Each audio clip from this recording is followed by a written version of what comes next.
What's going on, my fellow basketball sickos? Most of the first round series have made it through the first three games, and things are starting to get very, very interesting. It is starting to become easier to get a feel for each of the matchups and how the teams are kind of game planning and how they're trying to play each other. So let's take a trip around the league and discuss the game threes as well as the future of each of the series. And with that being said, let's get into the hoopla. Starting with the game threes from Thursday night, the first one was the Cavs and the Magic, in which the Magic blew out the Cavs in the first game back in Orlando. Based on the first two games of this series and the matchup itself, this was a shock to me. It is not the fact that the Magic won, but it is how they won the game. They won this game 121-83.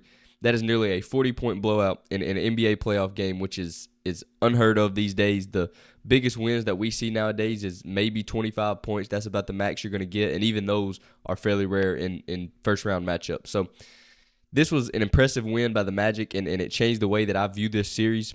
I thought it was a bad matchup for the Magic to begin with. Actually, kind of any matchup for the Magic I thought was going to be bad because of their lack of ability to shoot the three ball. And that was just I felt like that was going to get exposed in a playoff series. But if they can beat the Cavs by 40 in a game, it does not matter if it was at home or not, or the fact that the Cavs were up 3-0. It means that they can make this a competitive series and stretch it out to maybe 6 or 7 games.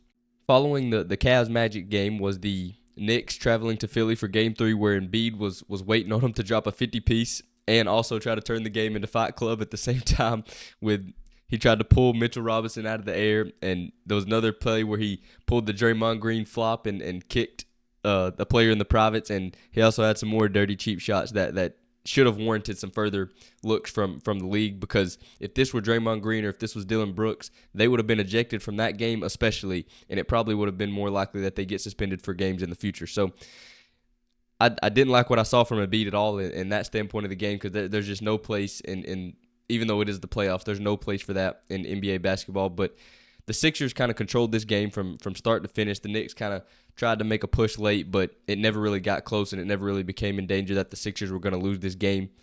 My biggest concern coming into this game was how the 76ers were going to be able to bounce back mentally and emotionally after that Game 2 loss, the heart-crushing fashion that it was, and even a Game 1 loss was pretty tough, because they felt like they should have been able to win that game. You know, sometimes it's hard to bounce back when you really believe that you should be up 2-0 in a series, but instead you're down 2-0. But they proved that my concerns were not warranted, and they took care of business in Game 3. So it does not seem like the first two games are going to affect them going forward at all in this series, because they believe that they are the better team, as they should. And on the Knicks side of things, they are right where they want to be. I mean, while they would have loved to come in and steal that game and go up 3-0 and kind of really get a stranglehold on the series, they are still in a great position to take control of it and try to go up 3-1 in Game 4. But the 76ers will for sure have something to say about that, and this is shaping up to be a long, fun series. To cap off Thursday night, the Lakers faced the Nuggets in what was a fight for the Lakers season pretty much, and, well, as you saw, it went just about the same as it did last year. After two fairly competitive games in Denver, the Lakers gave us hope that they can beat the Nuggets on their home floor and kind of make this a series that will be fun to watch. But Denver came in and ruined the Lakers' hopes, as well as the hopes of us NBA fans that were wanting to see a competitive series. You know, once again in this game, the Lakers got off to another double-digit lead, and just like they did in the previous two games, Denver just walked them down. And as the game went along, it got closer and closer until eventually the Nuggets just kind of took control of it. They had 4 guys score over 20 points in Jokic, Murray, Gordon, and Michael Porter Jr. Meanwhile, the Lakers got their usual production from LeBron and AD as expected, and finally Austin Reeves showed up a little bit, but outside of that is where things really got ugly for them. Hachimura scored 5 points, Prince gave them 7, Dinwiddie gave them 8, but that is not the biggest problem, because then we get to D'Lo, who dropped a donut. He had 0 points in 24 minutes of a basketball game and went 0 for 7 from the field.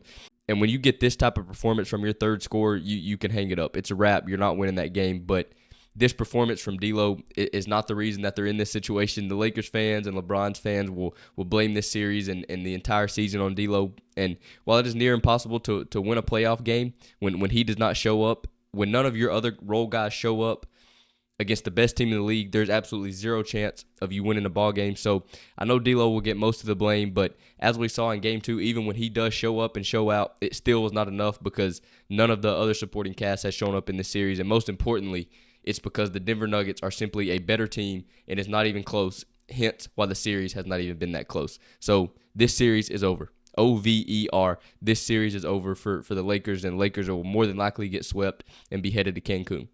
Moving into the Friday night slate of games, it opened with the best game of all the game threes in the Bucks versus the Pacers. You know, Dame and Pascal Siakam, who were playing lights out in the first two games, kind of came back down to earth and just had fairly good games. But outside of them was where there were some great performances from some of the other guys. Obviously, Chris Middleton played one of his best games of the season and dropped 42 points. Halliburton still struggled shooting the ball, but he still was able to drop a triple-double. But the unsung hero of this game was Miles Turner, who gave them 29 points and just kept making big play after big play on both ends of the floor. But this was one of those series that can turn the entire momentum of a series and shift everything that has happened. And down the stretch of this game, you could tell that, and things really started to tighten up because both teams knew how important this game was going to turn out to be.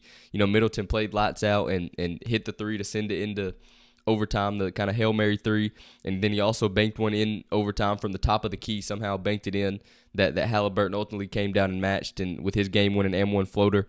And the way the game was going, I honestly thought that shot that Middleton got at the end of overtime, I thought it was going in, just the way that game was going, and I thought he was going to send it to double overtime.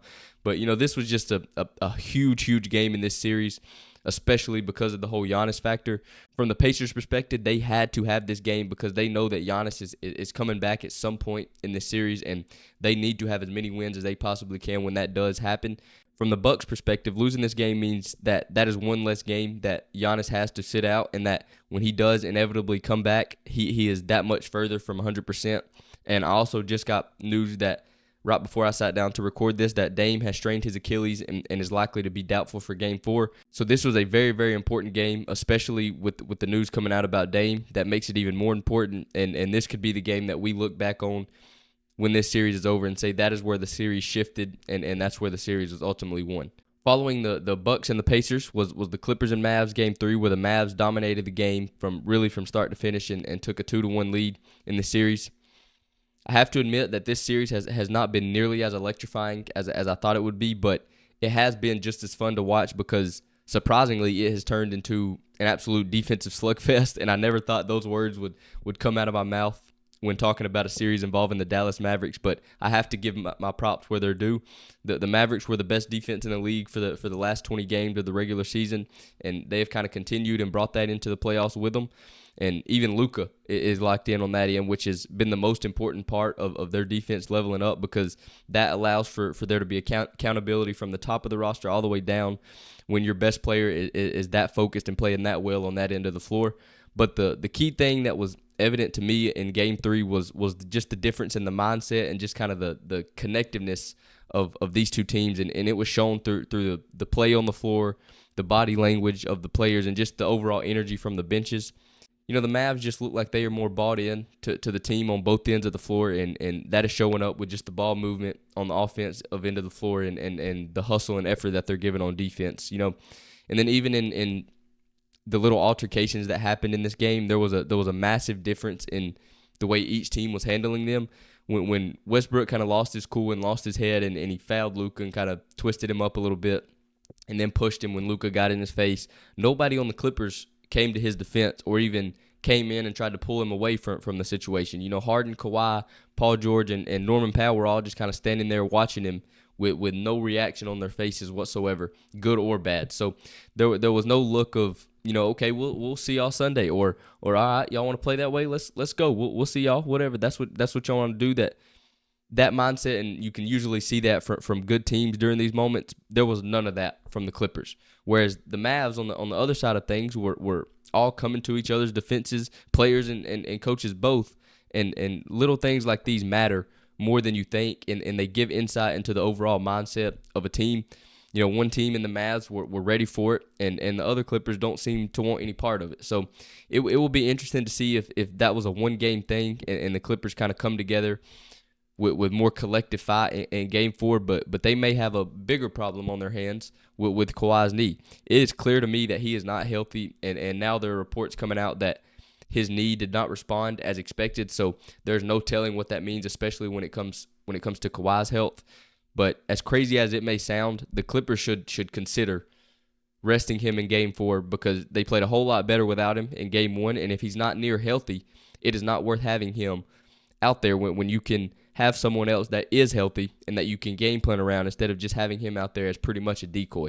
So it seems like all the momentum is moving towards the Mavs, and they could go ahead and kind of get a stranglehold on this series in Game 4, but we have seen bigger turnarounds from teams before, and the Clippers are definitely capable of doing it, and I hope they do because I want to see this series go 6 or 7 games. The last Game 3 was the Timberwolves and Suns, where the T-Wolves came out and proved that the Suns are really no match for them. It is as simple as that. The Suns are not physically, not mentally, not emotionally tough enough to compete with this young, physical, athletic team. The Wolves' defense is exposing that the Suns don't have a point guard with their 94 feet of ball pressure. It is being shown to the world that anybody that thinks that you don't have to have a point guard is completely wrong. Devin Booker and Bradley Beal have great ball handling skills, but handling the ball as a point guard is an entirely different thing, especially when someone is up in your grill and up under you for 94 feet for 48 minutes. So the pressure and physicality has been the key to the series. While Frank Vogel is not really helping the Suns offense, none of the Suns' big three have been able to consistently get to their spots and get good shots, and that is why their efficiency numbers are way down. So the pressure and the physicality, like I said, is forcing their offense further and further away from the basket, which makes it way harder to get good looks and get the looks that you want because your offense is starting so far out. I mean, the Suns' big three can't even get the volume of shots up that they need to get in order to be successful because of how good the Wolves' defense has been. There's just a force that the Timberwolves are playing with and applying on both ends of the floor that the Suns simply are unable to match. And that's the reason why they are down 3-0 and in the series and on the verge of being swept. After the slate of Game 3s across the league, there's a more clear picture of each of the series. The Nuggets and the Timberwolves prove they are just a way better team in their series versus the Lakers and the Suns, and they have a chance to sweep them and both get plenty of rest before their matchup ultimately with each other in the second round. Other series have kind of felt like they could go this way, but it proved to be the opposite. Both the 76ers and Magic felt like they could let go of the rope and kind of give in to their series and just kind of say that's enough, but both played great games and have the chance to tie things up in Game 4. In the other series between the Bucks and the Pacers and the Clippers and Mavs, both Game 3s felt like they were going to be pivotal moments in their series. The Pacers forced the Bucks' hand with Giannis's injury and now with the Dame news, and the Mavs kind of continued their defensive dominance and seemed to be getting in the Clippers' heads. So we are in for a great finish to the first round over this next week, and I cannot wait. Thanks for checking out the channel. If you enjoyed this video, don't forget to like and subscribe and check out some more of our content.